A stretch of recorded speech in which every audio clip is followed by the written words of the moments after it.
Yeah. Okay. So the reading for this week is pretty challenging. Actually, I'm sort of surprised that you went through with it and you didn't pull the plug on the reading for this week. Yeah. I'm surprising you all over the place. That book that I sent you. Yeah. I actually really liked his podcast. I listened to him, that one that you sent me on Michael Malice. That was good. Yeah. No, he's a funny guy for sure. But yeah. But one of the reasons I don't know if I'd want to read his book is because I think he's basically just covering in a much more crazy way Nietzsche's genealogies of morals, which we already read. Right. Well, yeah, because he talks about that in the Michael Malice. Right. Exactly. So. It's interesting, though, because we didn't end up at the same place with the genealogy of morals that he did. No, I don't think so. Yeah, so should we even say who we're talking about? Dare we? I mean, BAP? I don't know. I don't know him enough to even know if it's a problem. I mean, he was kicked off of Twitter before Elon Musk came back because he's basically a right-wing troll. Cool. BAP. But I would say if we did read it, we should then counterbalance it with like a book by Ben Burgess or something like that, who sort of complete opposite ideology. I know you probably so you're familiar. I actually kind of like him. I'm not gonna lie.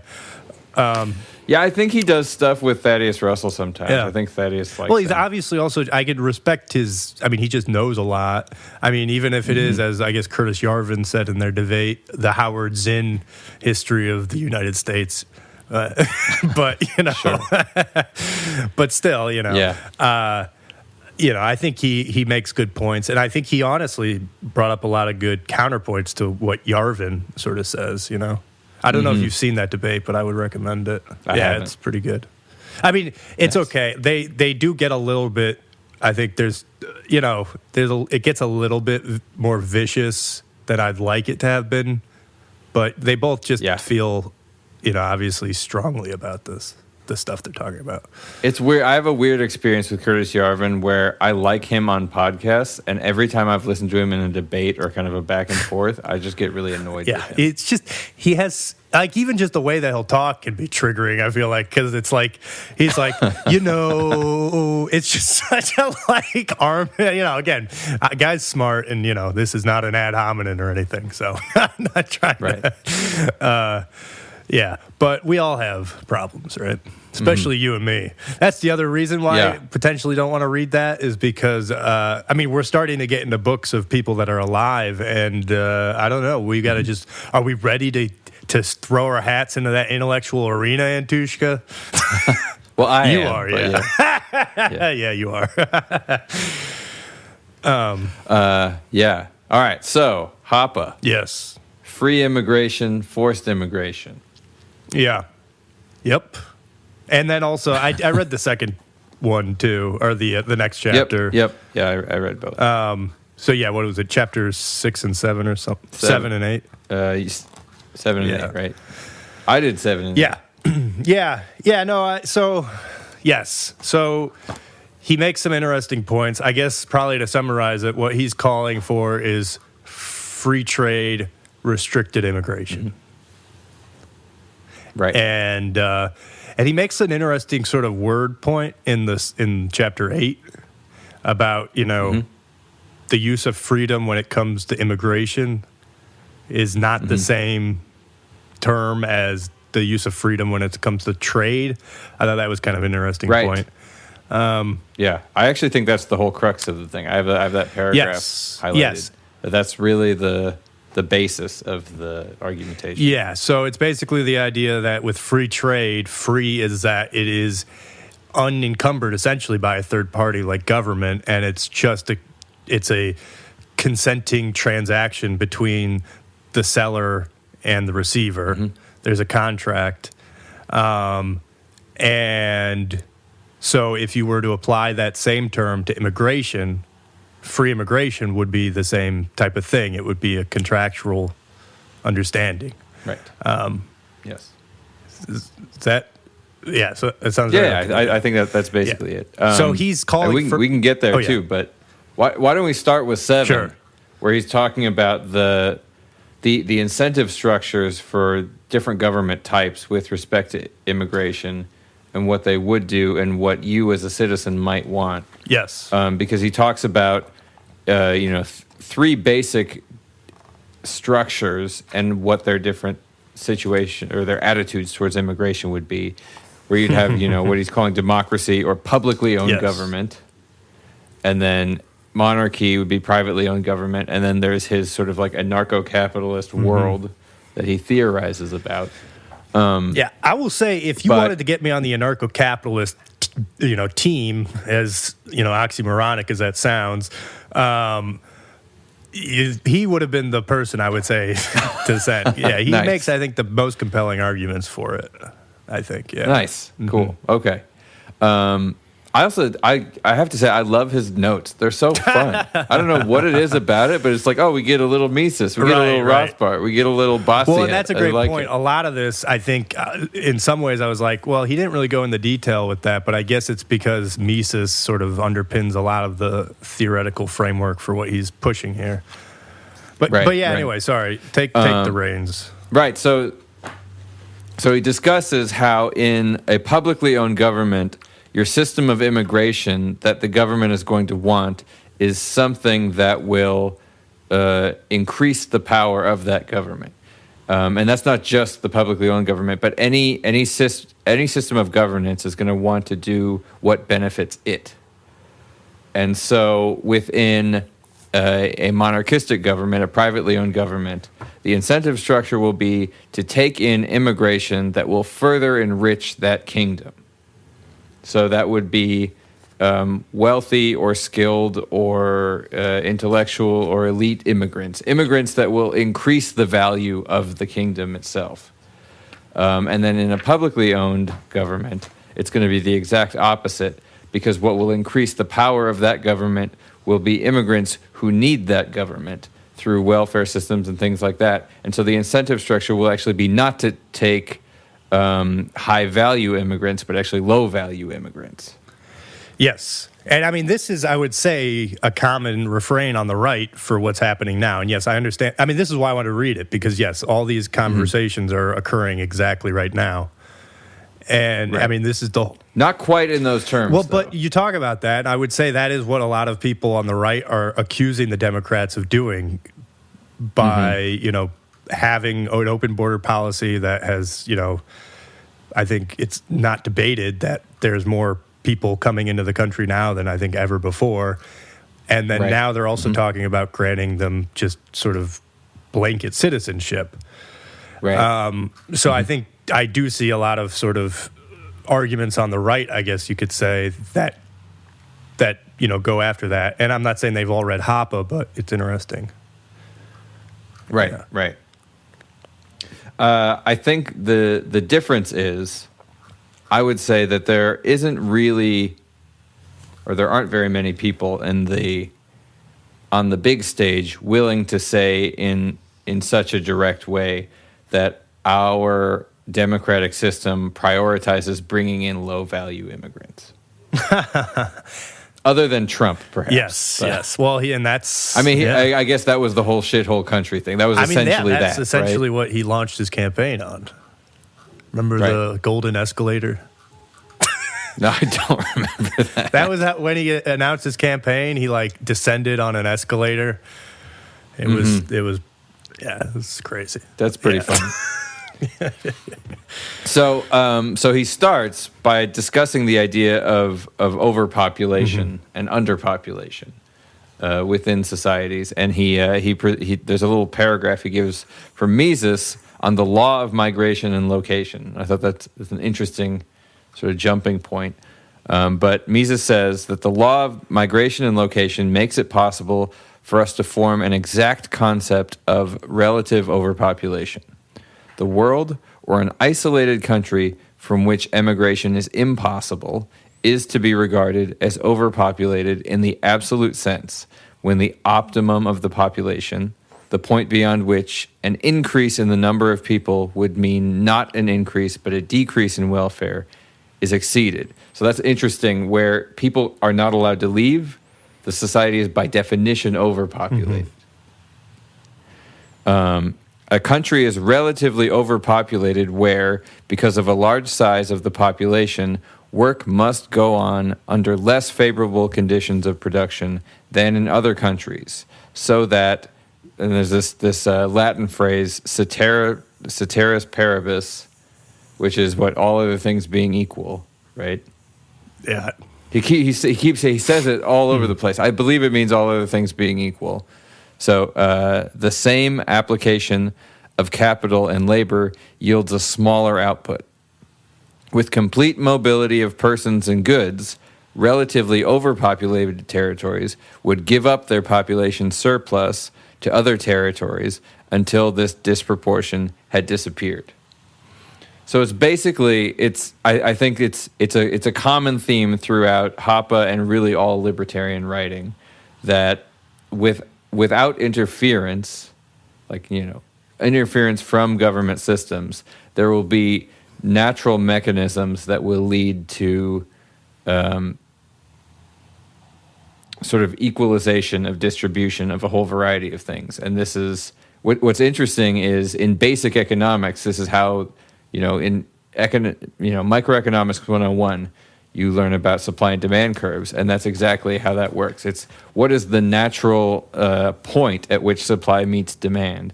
And I feel like a lot of this type of thought is that it's that in an overpopulated area, people will naturally try and move away because there will not, be enough resource or enough work or something like that.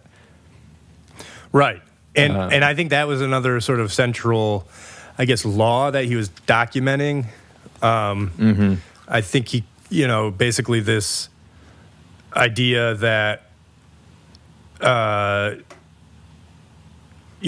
wage countries, you'll naturally have people going to high wage countries, and you'll have businesses going to low wage countries, right? And you'll have people going to countries with high welfare states, right? And vice versa. You will have people leaving countries that have not a lot of welfare. And another sort of set of laws that I thought was interesting he was laying down that seemed to underpin a lot of his thinking on this was that tariffs. So so this is restriction of free trade, I suppose, right? Tariffs actually, I think, incentivize people to come into the country that are being tariffed against. Which I actually didn't quite understand, but I thought that was interesting, especially because, that's actually I would say if somebody had made that point when, Trump was putting all those tariffs back in 2017 and be like, you're actually incentivizing immigration, the big thing you launched your campaign against. It's I think that would have been interesting. Well, because Trump was doing the old, Pat Buchanan. Exactly. Well, and so that I also didn't realize that it was basically a Buchanan argument from the 90s. Right. It probably goes further back than that. Yeah. Right. Yeah. I mean, that's interesting. We should get to that spot because I agree that section was a little complicated, so we can maybe see if we can tease it out a little bit. Yeah, sorry. You're doing a good job, though. I think you're... Yeah, we'll stay on with your just coming in here with a bunch I'm just trying to build through the first chapter a little bit. So another point that he makes, which is interesting, is about social cooperation and voluntary interaction, because this idea of what does he say, free versus forced integration. Right. So this is this is pre-immigration, but the idea of a situation where immigrants are incentivized or brought into a country is forcing the property owners within that country, especially in a planned economy that is not a free trade, laissez-faire economy, to integrate with others, which is ultimately not the basis of human cooperation. Right. And Mises writes about that in Human Action a lot, about human cooperation being essentially the building block of civilization, and that cooperation does not actually come from the government forcing people to interact with each other. Well, maybe cooperation comes from market forces. Well, I was going to actually ask, is it a more general thing that cooperation can't come from force, but I guess no. I guess it can come from market force. But I was saying there does seem to be a thing within us, just if I can insert a little consciousness talk, and then I won't derail you too much, Antushka.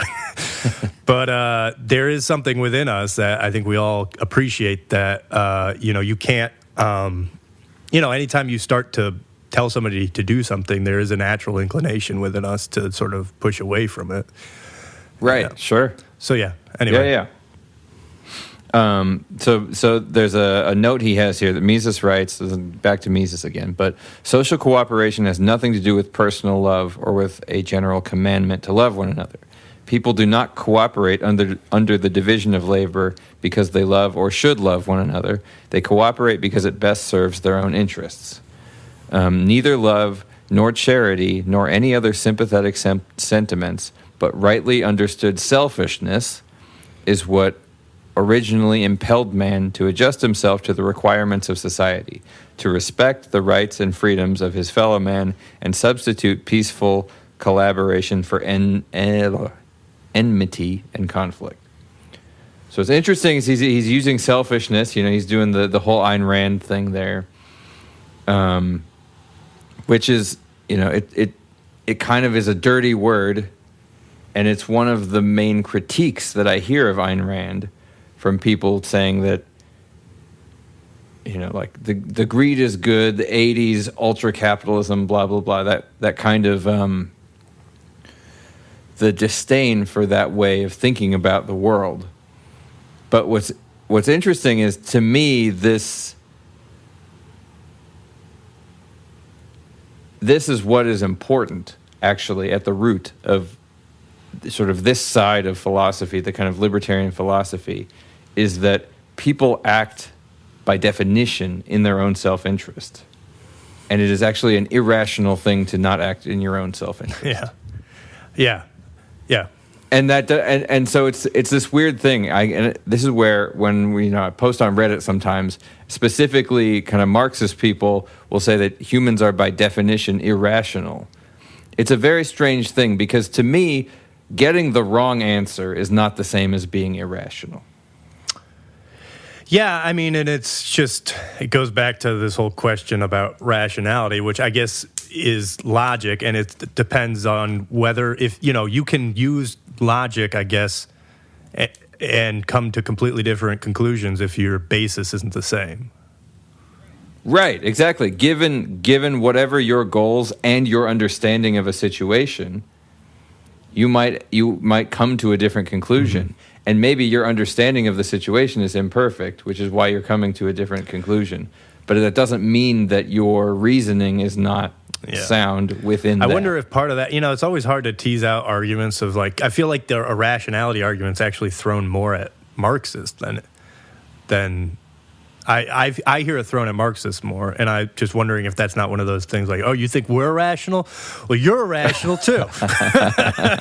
Yeah, maybe. I mean, especially when I was reading Marcuse, but like all of the talk about the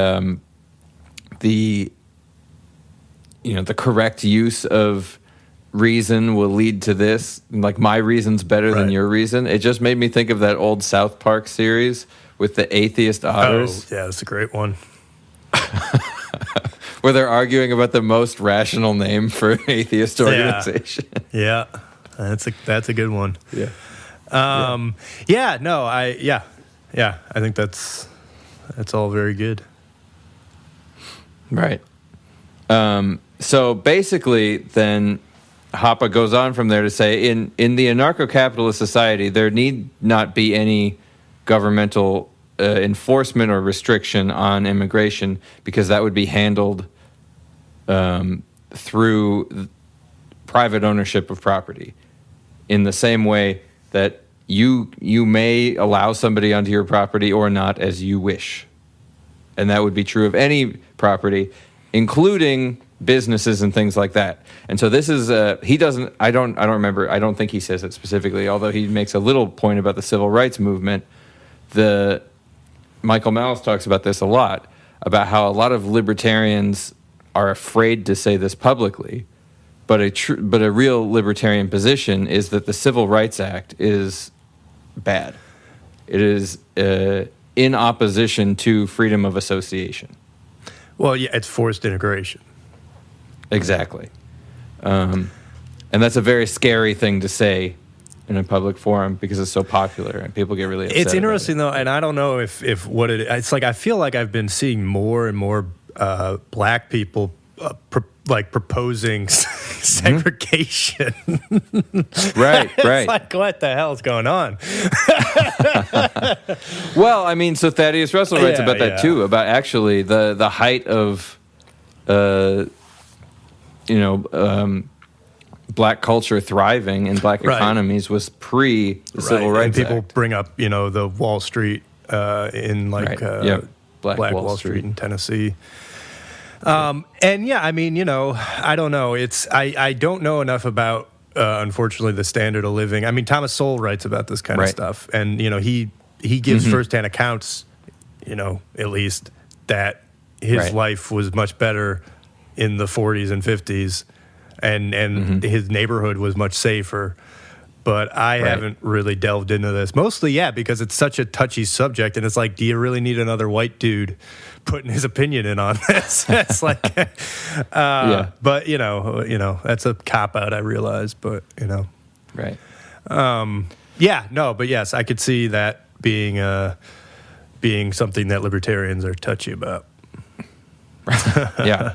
So the anarcho-capitalist society doesn't need restriction. And then, as I mentioned before, the democratic society is incentivized to bring in low-value immigrants, and the monarchic society is incentivized to bring in high-value immigrants and restrict immigration from low-value. And the opposite, the democratic society wants to restrict immigration from high-value immigrants.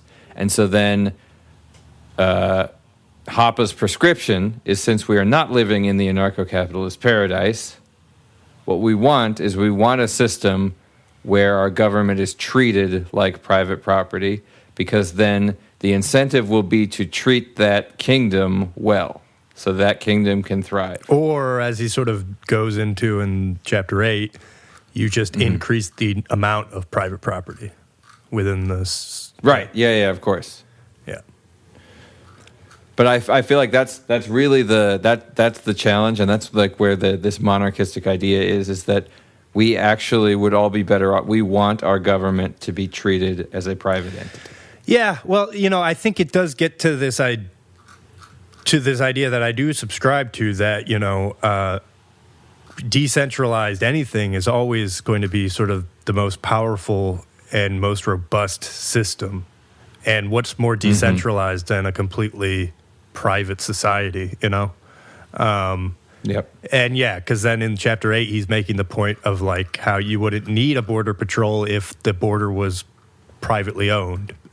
Right. And, I could quibble with that a little bit, but, I mean, it's true. It always comes down, I feel like, to purity of principles, the kind of stuff that we were talking about last time, whereas like, any downside to any system, somebody could be like, well, it's just because we weren't implementing it the correct way. Right. Yeah, right. So anyway, but no, I wanted to read this because partly I wanted to know what is the anarcho-capitalist, I guess, viewpoint or libertarian viewpoint, I guess, of immigration, or a viewpoint, I should say. And yes, it is like this question that is just on everybody's mind right now. Because I would say, generally, I am of the opinion that it's like immigration generally is good, and because it brings in diverse cultures and diverse opinions, and I think that's why the U.S. has been so powerful, because and also why we've been so robust, because we have people from all over the world that's kind of now have a stake. Every country kind of has a stake in the U.S. because so many people have cousins or whatever, family members that live in the U.S. So it is kind of like it's an interesting insurance plan too. If we are so in like the network that is America is so embedded in the world that it's going to be hard to dismantle. And I'm not saying it's not happening, Antushka, but right. But But it is true. It's like as soon as you start to talk about any kind of restriction, all of a sudden there's people that will, kind of become very hyperbolic and, call you all sorts of isms. And then, of course, that just makes me be like, well, let me look into this more and see, is there a logical, and not even just logical, but also beneficent pathway to this, meaning like, can good come out of restriction, and I think he makes a compelling argument. I mean, I think if we don't even go all the way to Hoppe, because Hoppe's pretty extreme, I would say that there are serious questions that are not often considered seriously. Yes. But actually can be seen. I mean, if you look at European countries and the way they deal with immigration, it's very different than the way we do in the U.S. And there's questions of what are the rights of the current citizens to their own property and their own communities and things like that, and what are the rights of people wishing to enter? What are they entitled to? And some people would say nothing, and some people would say that the human rights are entitled to something, but that something is also pretty unclear, because when there's a system of like mass refugee migration, and they move from a difficult or tragic or whatever, I'm not downplaying it, they move from a very difficult situation somewhere, and they show up in the U.S. and they end up homeless or in like a strange like refugee encampment outside of some city. I don't know. Is that are we fulfilling their so-called human rights in that situation? I don't know. Yeah. Well, and it also just begs a question of there's an obvious decay that's going on in our society that's causing an increase in crime and of all types, and that's kind of anti-human in a way. You don't want people to be at the mercy of other people who are constantly trying to screw with you, especially as a moderate, which is the vast majority of our society are the moderates. So, yeah. But in Europe, there's a different attitude. I mean, it's really weird to talk to somebody from Germany or something like that, because they'll just like wildly confused about the fact that we have homeless in the U.S. And they're like, why is that legal? Yeah. And like, why are these people allowed to just sleep on the street? Because that's like extremely illegal in most of Europe, because they're leeching off a robust social welfare system that requires everybody to pay in. It's a tight union. I'm not saying that it's organized perfectly, but it's this thing. You can't go to Germany and just start working. And it's very hard to do under the table work there too. I'm not saying that's good. I actually like the idea of people being able to work freely wherever they want.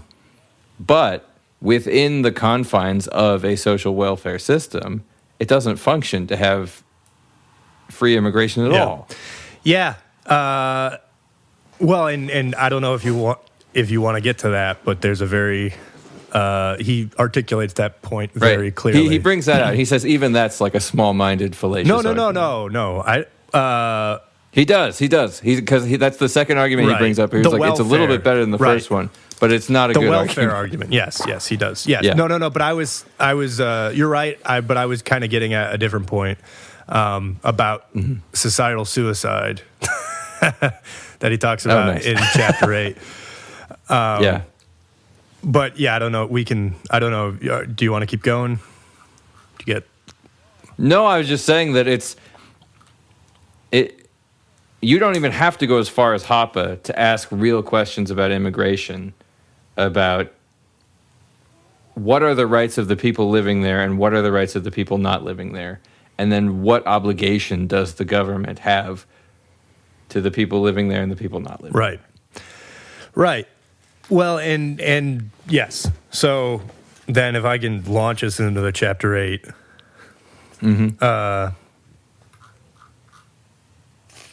let me just make sure. On free trade and restricted immigration.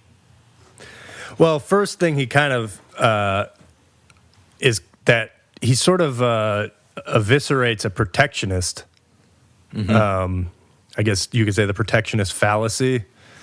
Right. This or any other alleged empirical proof of the protectionist thesis must be rejected out of hand as containing a post hoc ergo propter hoc fallacy. I love it. The inference drawn from historical data is no more convincing than if one were to conclude from the observation that rich people consume more than poor people, that it must be consumption that makes a person rich. Indeed, protectionists such as Buchanan characteristically fail to understand what is actually involved in defending their thesis. So this is something he does often. He sort of says, hey, I agree with this, but all the people arguing for this were doing it stupidly or wrongly, right? Right. Any argument... The end of that paragraph, I think, is really good. Yes. If the protectionist argument. Yes. Yeah.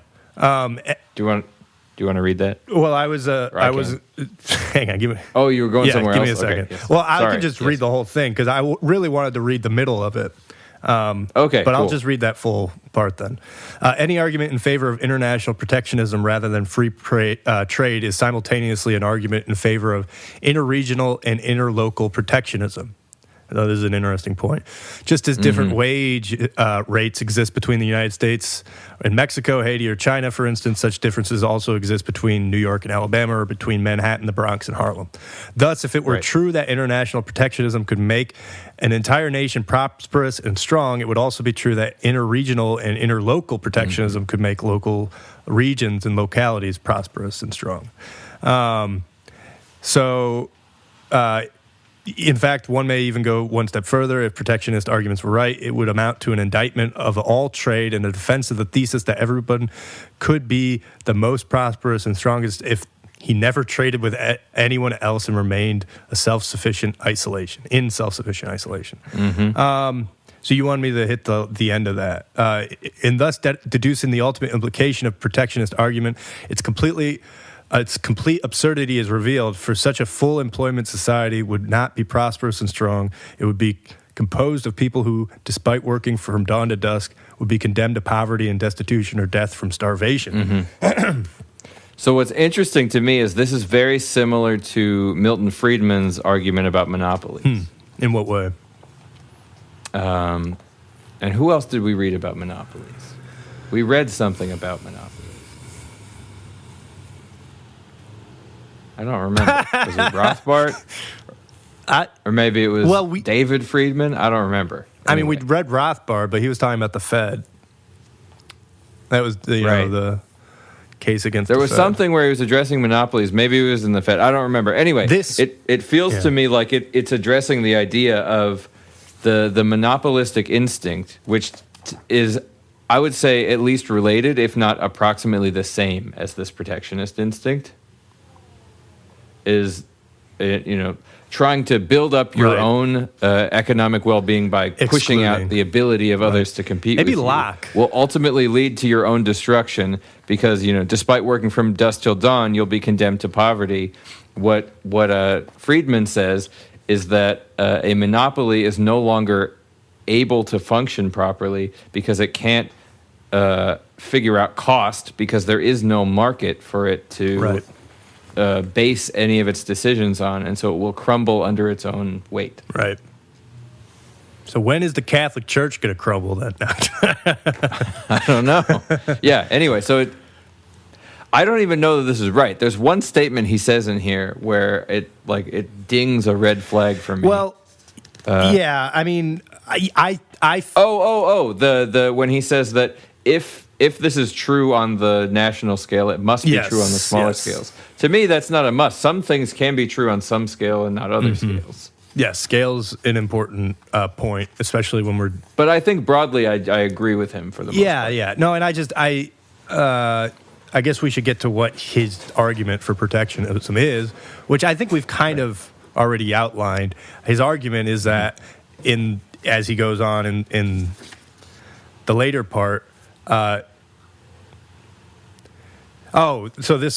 the relationship between trade and migration is one of elastic substitutability rather than rigid exclusivity.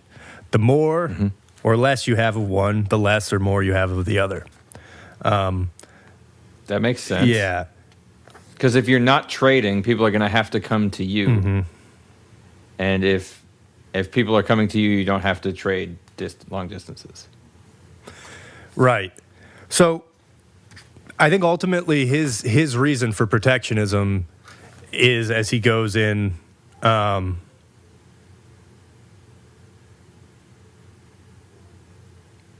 Wait, he doesn't want protectionism. well, restriction. I'm kind of saying, Well, yes. so protectionism. Yes. So maybe I'm wrong. No, maybe you're I'm probably misunderstanding. right. I'm understanding. Yes. Protectionism is on the trade side. So he wants free trade. He wants laissez-faire good point. trade. Yes. He wants restricted immigration. Right. But I was kind of, yes, you're right. I was conflating that, but you're right. He makes a good point of trying to tease those out. But this is where I can play my own word games, right? Because he does. And it's like, well, you're protecting in some sense, Okay. the localities from immigrants, right? From unencumbered immigration, right? Because that's essentially what he's calling for. He's calling for as we've already said, you could say, quote, free immigration, where he's defining free as a contractual agreement between a receiver and sender. So in the case of a region or a private property owner, you would have to have, if you wanted to go somewhere, you would have to have a contractual agreement that, like, from a property owner, that a person could come onto your property. And then thus in doing so, the property owner would also have all of the liability for that person. Yes. So that's essentially what he's calling for. So you're right. He's framing it differently. He's not framing it as protectionism. He's framing it as restriction. So thank you. You're right, Antushka. You're always right, Antushka. Okay, is that what you want to hear? Okay, finally. Now somebody's getting it. Yeah. But is that what you wanted? Yeah. You happy now? Yeah. But yeah, so the particularly spicy thing that he writes in here about this is, let's see, where is it?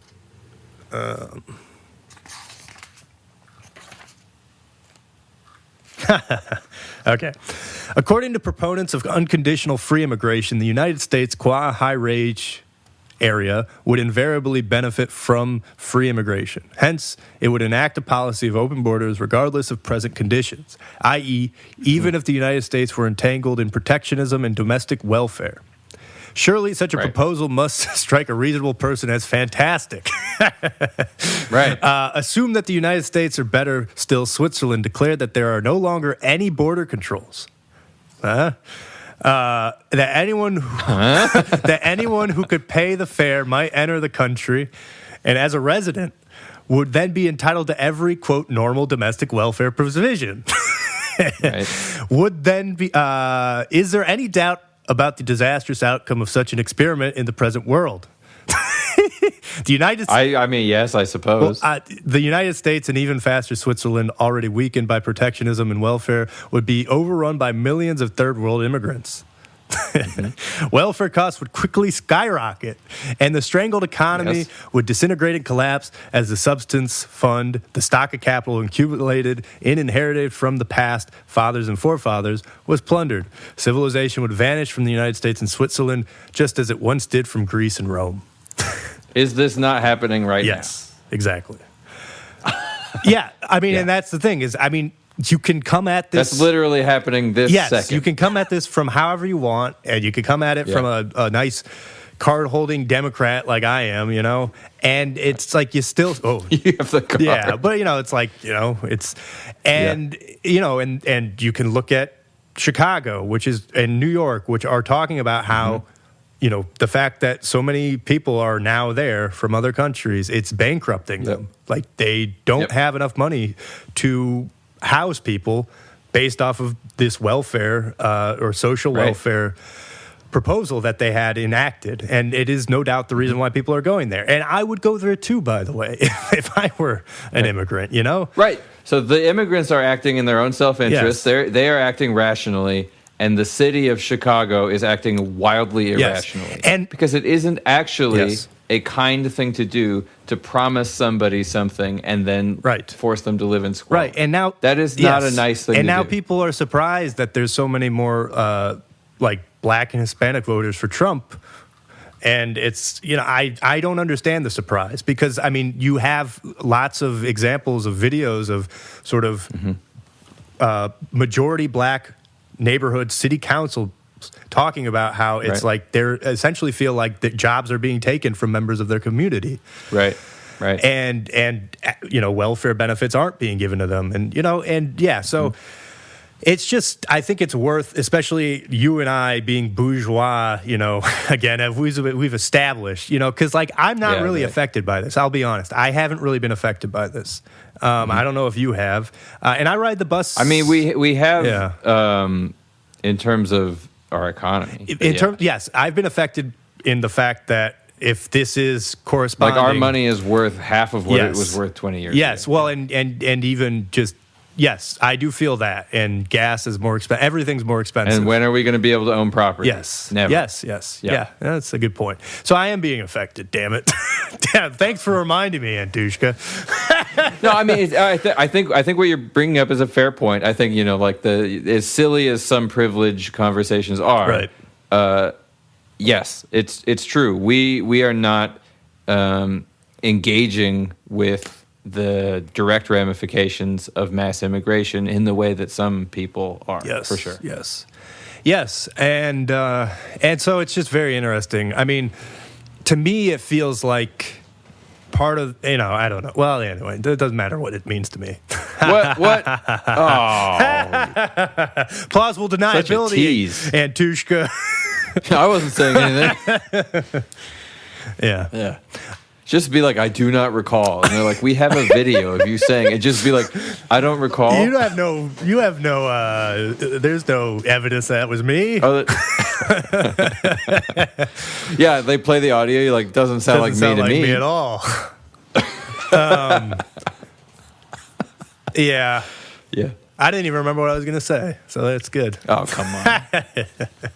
I'm just a bumbling idiot. What if I say you're always right? Does that butter you up? That feels pretty good. I'm not going to lie. Like, hey, yeah. God, I'm so buttered. Like a bun. Yeah. No, I mean, I was just going to say, I think an argument can be made that, like, he's making the point that this is kind of an incentive for the government, right? As you pointed out in Chapter 7.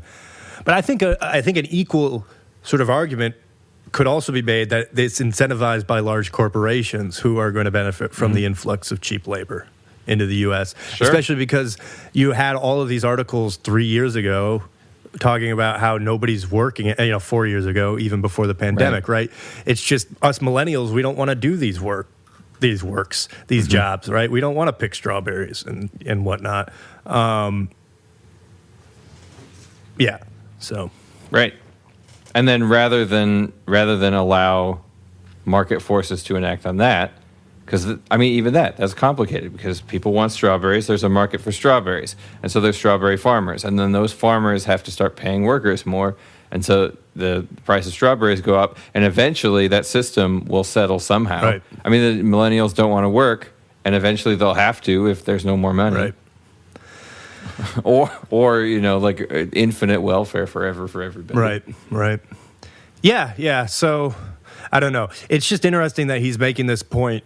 And I guess only time will tell, right, is that if the inevitable outcome to any country that enacts a program of open borders that has high wages and also high social welfare benefits is ultimately sort of committing a type of civilizational suicide.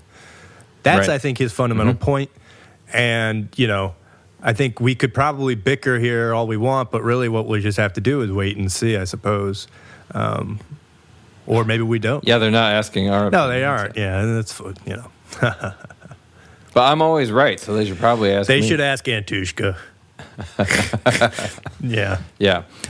So the bit that's kind of what I what you were saying right at the beginning of the episode that I think is sort of the crux of his argument about why he wants free trade and why he wants restricted immigration. You pointed it out. I was just going to read the paragraph. So he says, there is no analogy between free trade and free immigration, and restricted trade and restricted immigration. The phenomena of trade and immigration are different in one fundamental respect, and the meaning of, quote, free and, quote, restricted in conjunction with both terms is categorically different. People can move and migrate, goods and services themselves cannot. Put differently, while someone can migrate from one place to another without anyone else wanting him to do so, goods and services cannot be shipped from place to place unless both sender and receiver agree. Trivial as this distinction may appear, it has monumentous consequences.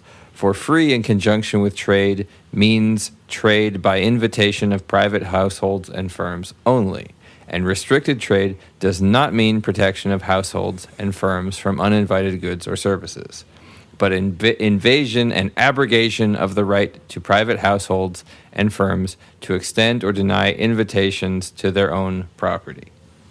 And he goes on further. But this is where from this perspective, the Civil Rights Act is in blatant violation of basic rights of property and association.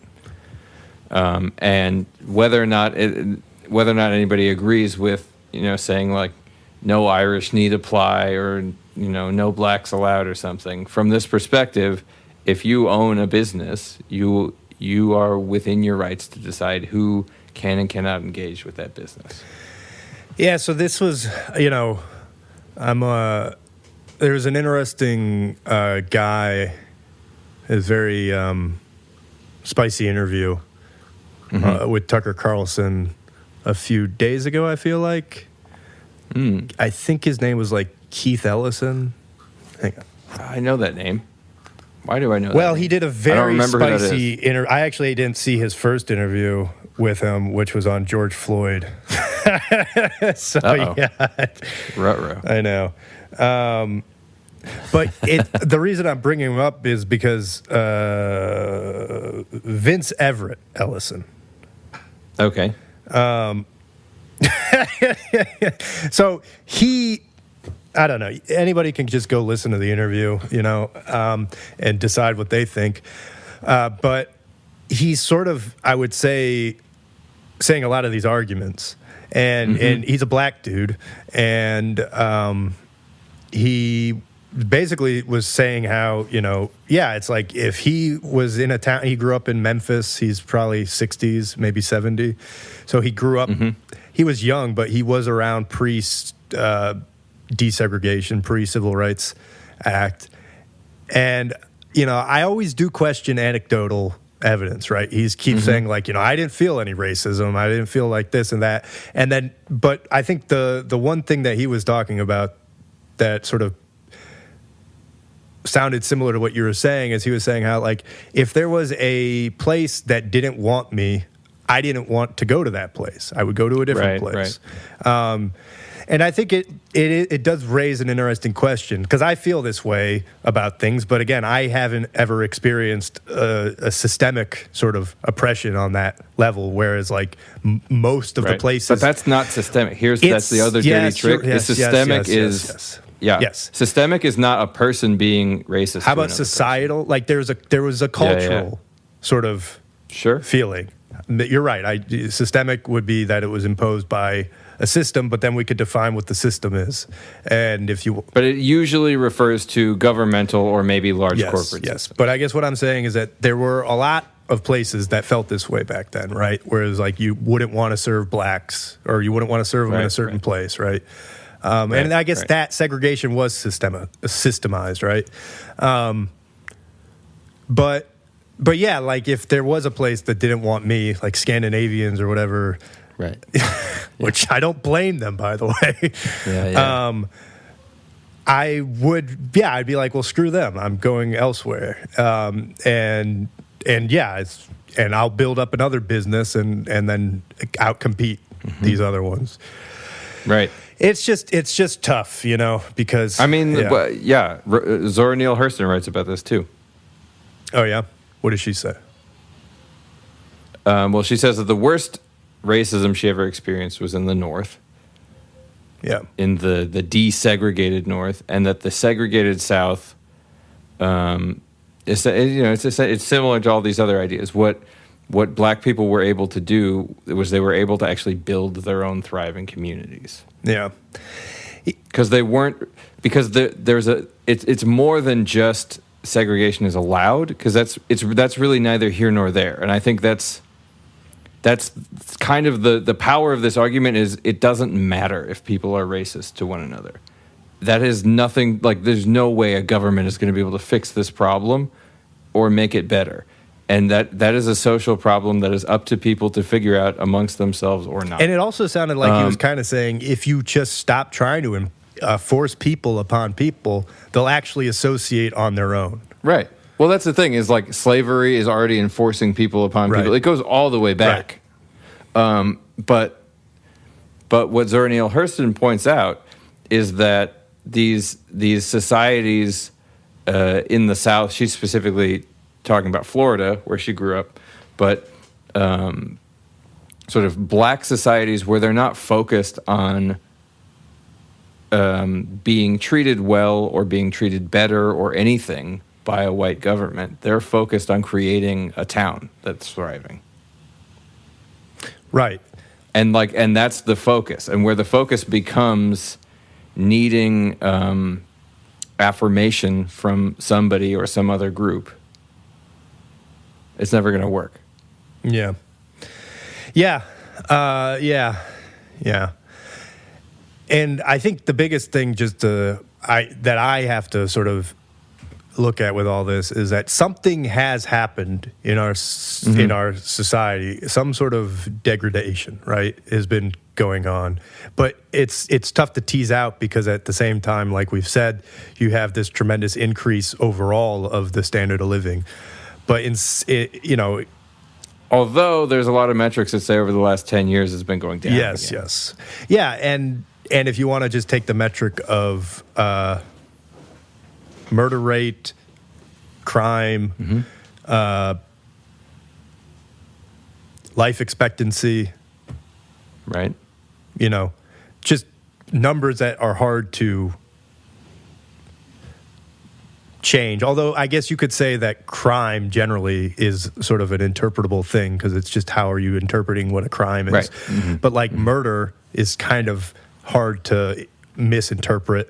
And and I mean, sure, even that. But but it's less. I mean, everything can be sort of manipulated, but it's, I would say, more difficult to manipulate that and suicide rates and just general, I guess you could say, deaths of despair.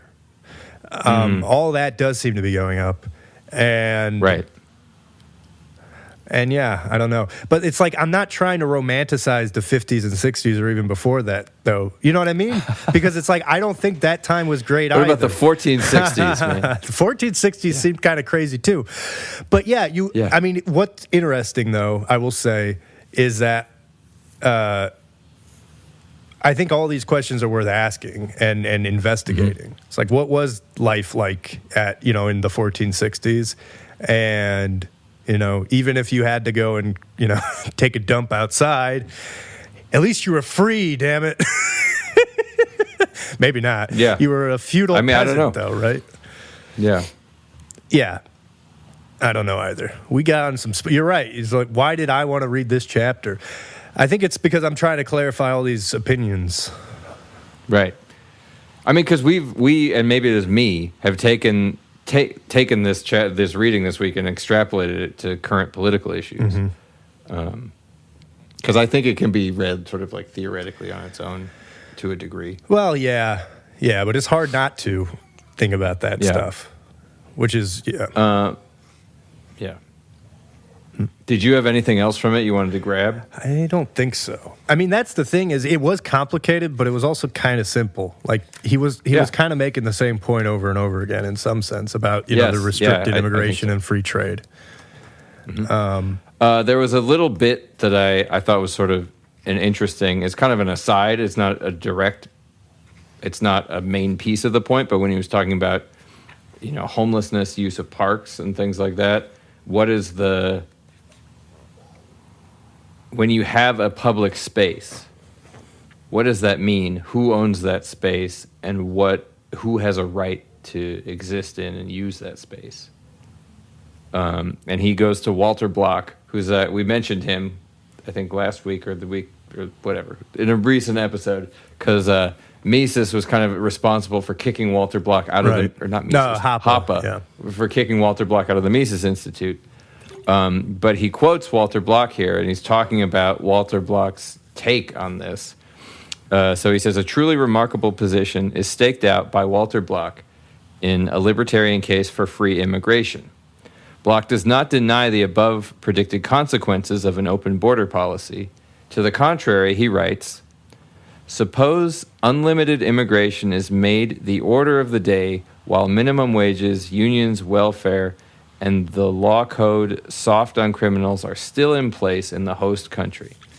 Then it might well be maintained the host country would be subjected to increased crime, welfarism, and unemployment. An open door policy would imply not economic freedom, but forced integration with all the dregs of the world with enough money to reach the shores. So this is kind of all the same stuff that's been said. But then Hoppe continues, nonetheless, Block then goes on to advocate an open door policy, regardless of these predictable consequences. And he claims such a stand is required by the principles of libertarian political philosophy. Given Block's undeniable credentials as a leading contemporary theoretician of libertarianism, it is worthwhile explaining where his argument goes astray and why libertarianism requires no such thing as an open-door policy. Block's pro-immigration stand is based on an analogy. Take the case of the bum in the library, he states. What, if anything, should be done about him? If this is a private library, the law should allow the owner of the library to forcibly evict such a person, if need be, at his own discretion. But what if it is a public library? As such, libraries are akin to an unowned good. Any occupant has as much right to them as any other. If we are in a revolutionary state of war, then the first homesteader may seize control. But if not, as present, then given just war considerations, any reasonable interference with public property would be legitimate. One could stink up the library with unwashed body odor, or leave litter around in it, or liberate some books, but one could not plant landmines on the premises to blow up innocent library users. So this is I feel like what this is pointing out is this is like a confused argument, and this is what the problem with public spaces is just like very unclear what the rules with them should be. So just finishing, then Hoppe comments on it. The fundamental error in this argument, according to which everyone, foreign immigrants, no less than domestic bums, has an equal right to domestic public property, is Block's claim that public property is akin to an unowned good. In fact, there exists a fundamental difference between unowned goods and public property. The latter is de facto owned by the tax-paying members of the domestic public. They have financed this property, hence they, in accordance with the amount of taxes paid by individual members, must be regarded as its legitimate owners. Neither the bum, who has presumably paid no taxes, nor the foreigner, who has most definitely not paid any domestic taxes, can thus be assumed to have any rights regarding this public property whatsoever. I think that it's this thing where what Hoppe is saying makes complete sense to me, but in the case of a library, like, how are you going to go trace all those funds back? Everybody's paid like dollars in like, very dispersed amounts, and so everybody is, like a 100,000th% shareholder in the library or something, and so they all get to vote or something weird. Yeah, I mean, it's the problem with public property. It's like, how do you organize it? Who owns it? Because the way it works now, I feel like essentially just the city or the state or whatever owns it. It's just owned by that organization. That's exactly it. I think that's exactly how it's so and so they get to make whatever rules they want. So if they're fine with homeless people in the library, fine. Right. And if not, whatever. Well, and we kind of talked about this before, how the government is basically, it's the largest organization that's, supposed to be democratically sort of elected, but it is still just an organization. So it is supplying rules. Right. Yeah, it's interesting. This is where both of them are, to me, lost in theoretical argument. And it's like, no, the city owns it. And the city is just this like crappy organization that steals money from people to do weird projects that sometimes people want and sometimes they don't. I just got the impression, I agree, that was kind of like, and I actually even think when I was reading it, I was like, it was one of those sections where I had to read it multiple times because I kept just zoning out. I even zoned out while you were reading it, I'll be honest. Okay. Because I feel like ultimately what he's really saying then is that, as he gets at in chapter 8, is that he thinks the way to actually resolve this is to just increase private ownership. So I don't think he even really believes in that public argument. You know what I mean? Right. Maybe. I mean, or at least it doesn't seem like it's as his more central opinions. Right. The way to fix it is not to portion out control of the library to all 100,000 people who paid for it. Exactly. The way to do it is to have that be privately owned space. Yes. Clearly privately owned by somebody or some group. Yeah. And if they want to do it as a group, that's their prerogative. Exactly. Yeah, I don't know. One more thing, because that I meant to. I keep getting us back on the race stuff, but you had mentioned about Zora Neale Hurston. Hurston. Yeah, and in some ways, it's like I feel that it's like having lived in Chicago, D.C., and Houston, Texas. I would say the best racial relations I feel like have been in Houston. It's the least segregated, certainly less segregated than D.C. and Chicago. Right. So it's just very interesting, especially being from the North, and again, coming from a very democratic family, and holding, I would say, for most of my life, very progressive principles. And having a very, in some ways, bigoted perspective of the South. Coming down here and actually feeling like the races got along better was actually very interesting. And I think it does sort of go to maybe the fact that you just have fewer people trying to force people to associate. And if you just stop forcing people to do things, people at their base are, I think, good, and nobody really wants to hate anybody. And of course. And so they associate. Sure. So anyway, that's just my nice, warm, fuzzy, I like it. Yeah. Kumbaya, man. Yeah. I mean, obviously there are people that hate people, but, I think most people don't feel that way. And yeah. And then the other thing I wanted to say,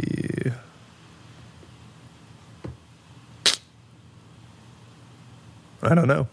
I think that was the main thing. I mean, I think what you're saying makes sense. I think that as a default, you wouldn't really hating happens. Like, I don't know anybody from Kazakhstan, and I don't hate people. Like, I don't even know enough about them. And like, I'm ignorant of what life is like there. Well, hang on. You never saw Borat? I shouldn't have picked that. I don't know, Madagascar. I don't know anybody from there. Yeah. Yeah, I don't either. But I don't hate that at all. Right. Like, I have no hatred. I don't have anything. Why? Like, the default of hate makes no sense to me. If you don't even interact with them, and you start to hate them as you hear about them. You hear about these, the commies and the Soviet Union. You're like, oh, I hate commies or whatever. Yeah. Or Russians. Like, there's a lot of Russian hate going on right now. Oh yeah. Oh, yeah. Yeah. Yeah. Yeah, so that's the other thing is just understanding not to obviously group people as a monolith, I think is also the important thing. What you do if you start saying like this group and this group have to do these things, it's like by definition you've grouped people into a monolith. Right. Mm-hmm. Yeah. And yeah. Oh, and then the second thing, because I just felt like, I said how there were all these, like, I feel like all of a sudden I'm hearing about all these, like, I guess they're black conservatives that are, like, talking about the pros of segregation. And I feel like I should just say who they are. I already said one of them, just because I don't want people to be like, what the hell are, like, are you just making up people? Who would ever think that? But it's like, and again, I'm not endorsing everything that these people say, but it's like this guy, Keith Ellison, I don't know if he was endorsing it, but he was talking about how it was not a bad thing. And then, what's his name? Jesse Lee Peterson, who's also a controversial figure. Yeah. I mean, he's a goofball. He's a very he's a silly man. I would think is a very good way to describe. Yes. Yeah. But it's just very interesting. And I think that's why they're so popular on social media, because it's just like a perspective that you're like, what? Where did this go? Where did this come from? Yeah. I think there's a danger in all that stuff in the... Of course. It's the conservative mentality that is the risk there of wanting to return to something. Exactly. And so for me... And an argument saying stuff was better for these reasons in the segregated South is one thing. And it's another thing to suggest that we might return to... I'm not saying these guys are doing that. I don't know if they are. But I think that the thing that you don't want is you don't want enforced segregation from... Exactly. You don't want enforced anything, really, in some sense. You don't. I don't. Yeah, I don't. But I don't think anybody does wants to force segregation from the government. Well, actually, that's not true. Some people might. Yeah. I shouldn't speak for everyone. Yeah, I just think there's just so much ratcheting up on. And honestly, this is kind of one of the things. It's like Twitter's kind of a weird social experiment right now, because it's like, all of these opinions, and this is probably why I'm being exposed to these opinions now, because it's like there's no censorship on there. And YouTube is it's interesting that like YouTube is kind of the same way, even though they are very censorial about some things. But yeah, I don't know. We're gonna find whether there actually are limits to this, because I think there's also just a lot of. Anyway, we don't have to get into all this. Okay, all right. Yeah. So my question is, should we pick something new for next time? Oh. Because I think that it's going to be a similar argument on each point. And, like the way that he argues for free trade and restricted immigration is interesting, because you might think he'd be for totally free immigration. So it's kind of interesting, the kind of like twists and turns. But I think the basic idea we've sort of gotten.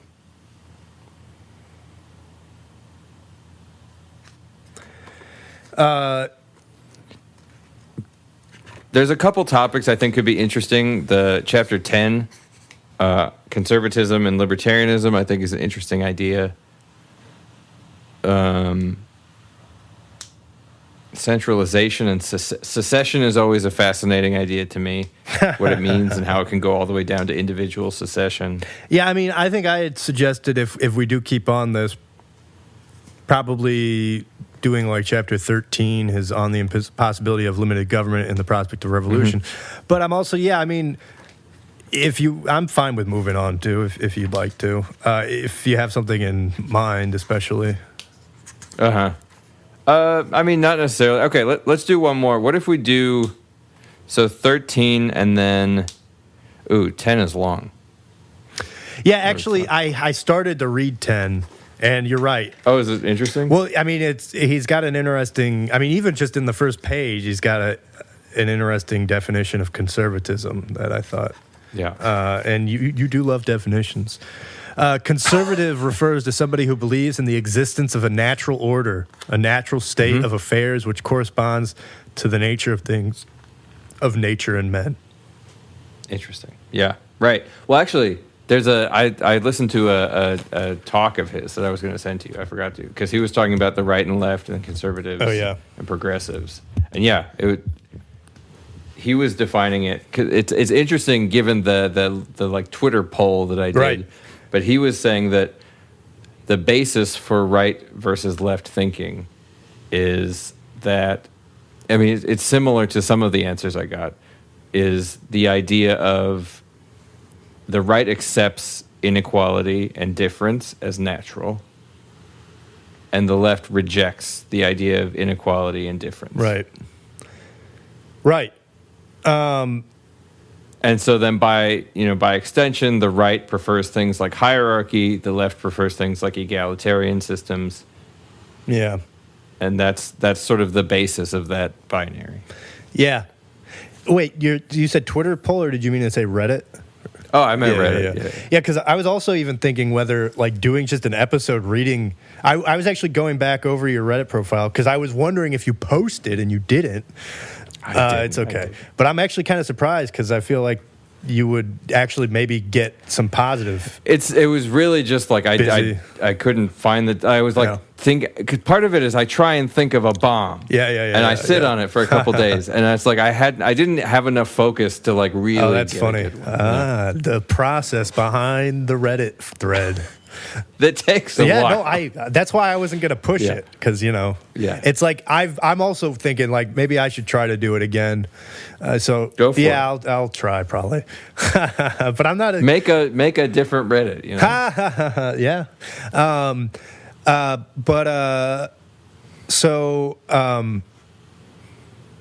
That's actually, though, part of the reason why you, I think, are getting more and more interaction is because, as you garner more karma, it pushes your posts. Sure. But anyway, I was thinking actually just doing an episode on that post that you did asking people to define right and left might actually be interesting just to read through it. I mean, there's like 200 comments in that thread. Right. And 20 upvotes. Yeah, but I didn't say anything. You didn't say anything. That's true. Yeah. But yeah, okay. Actually, I agree. Maybe trying to do, even though it is long, it's like 50 pages or something. 40 pages. Well, because what I think is interesting about it is it's conservatism and libertarianism, and I'm assuming that he is going to talk about how those ideas are related and maybe different in some ways, but it's not conservatism versus progressivism or something like that. It's how these two ideologies interact. Yeah, I think that's that sounds like a good plan. Okay, if I get through it, I'll go on to 13. Okay, sounds good. But yeah, I mean, Prospect for Revolution. I don't know. It's interesting. I feel like it's going to be like all the exactly. Like they all end the same. Yeah. All these books end the same way. They all end with "Workers of the world unite," right? Oh, I hope it ends with that. And thus, Marx was right. What? That would be hilarious. It's a surprise ending.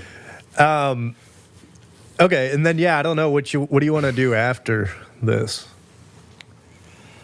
I don't know. This was like fun and easy. I feel like we should swing back to like a liberal thing. Something hard. Well, no. Well, I thought this was difficult in a sense. Okay. But I was actually thinking, it's like I kind of like how we're like swinging between right and left. Yeah. Maybe you don't. But I was thinking maybe like doing another sort of leftward thing. Yeah, I mean, we could go back and look at some of those things that they told us to read and read it. Oh, yeah, that's not a bad idea. I don't even remember who they were. Yeah. Hannah Arendt was one. Oh, yeah, right? yeah. Yeah, I think that's a good idea. So I'll go back and look at that post and maybe... Yeah, let's see if they have any good people. Yeah. We should read. I was honestly thinking at some point it might be interesting to read that Berkeley professor, what's her name, about gender. Oh, Judith Butler. Yes. Yeah, we could read some Judith Butler. Yeah. What? Yeah, I remember that. I had never read anything like that. Yeah. It was grad school. And I was working on my master's thesis in music, and one of my advisors was like, you should read the gender performativity. Yeah. Okay. And I read it, and I was like, what does this have to do with what I'm doing? And he's like, no, I just think it's really important. Yeah. Yeah. The conceptual penis. Yeah. I'm down to read about that. Yeah, so if you can think of any, or I can look into what her works are too. Maybe she has a most influential.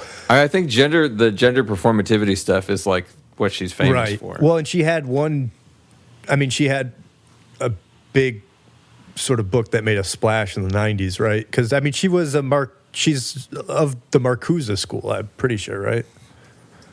Yeah, I think she tends to be called a postmodernist. Oh, nice. Which is the blending of postmodernism and critical theory. Okay. Interesting. Yeah. Okay. But yeah, we could do some Judith Butler next. Okay, I'd be down for that. If you want. Yeah. We'll lose all of our anarcho-capitalist listeners. Yeah. That's okay, though. They'll come back. Whatever. They'll come crawling back once we do. Yeah, they'll come crawling back once we do some Mises. Yeah. So that I said there was a book, an economics book that I forgot that Ayn Rand told Walter Block to read. Oh, yeah. Which could be a fun book for us to read at some point, too. It's the Principles of Economics by Henry Hazlitt. Okay. Yeah, we could do that. You're like, no. No, it's fine. I've never heard of it, so I can't really say. Do you know what what he's proposing in that? I think it's more of a basics, but actually it's cited in this last chapter, in chapter 8. Well, yeah, I was going to say, and again, this is kind of, I guess, a general discussion now. Hoppe has a bunch of good citations for. Oh, I know, so many, and I want to read all of them. I know I starred specifically like that big list of anarcho-capitalist books. Yep. Mm-hmm. On the Theory of Anarcho-Capitalism by Rothbard. I'm just saying this so I can go back and listen and remember what these are. Then he quotes himself, Hoppe's The Economics and Ethics of Private Property, The Machinery of Freedom, Guide to Radical Capitalism by David Friedman, and then Morris and Linda Tanhill, The Market for Liberty, Anthony de Jesse, Against Politics, On Government, Anarchy, and Order. Nice. Yeah. That was a very large list. And then we should probably read Mises at some point. He seems kind of important. Yeah. We should read Mises. We should read Bastiat. What? We should read. Well, hang on. Hang on. Yeah, we're going a little farther. Don't get carried away, Antushka.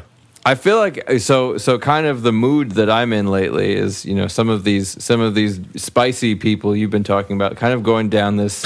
What are some of the weird things that Curtis Yarvin reads about? We could read some of his the Moldbug era stuff if you wanted to. Yeah. I think it'd be interesting. But yeah, let's do some Judith Butler. So we'll finish up what's his name? Hoppe this week, and then we'll do some Judith. If we do Yarvin, then we gotta do Burgess. That's sure. the Fine. You got any shows coming up you want to plug? To all of our listeners, I have a lot of shows. Nice. Playing tomorrow night at Radio East with Carly Wascom, playing.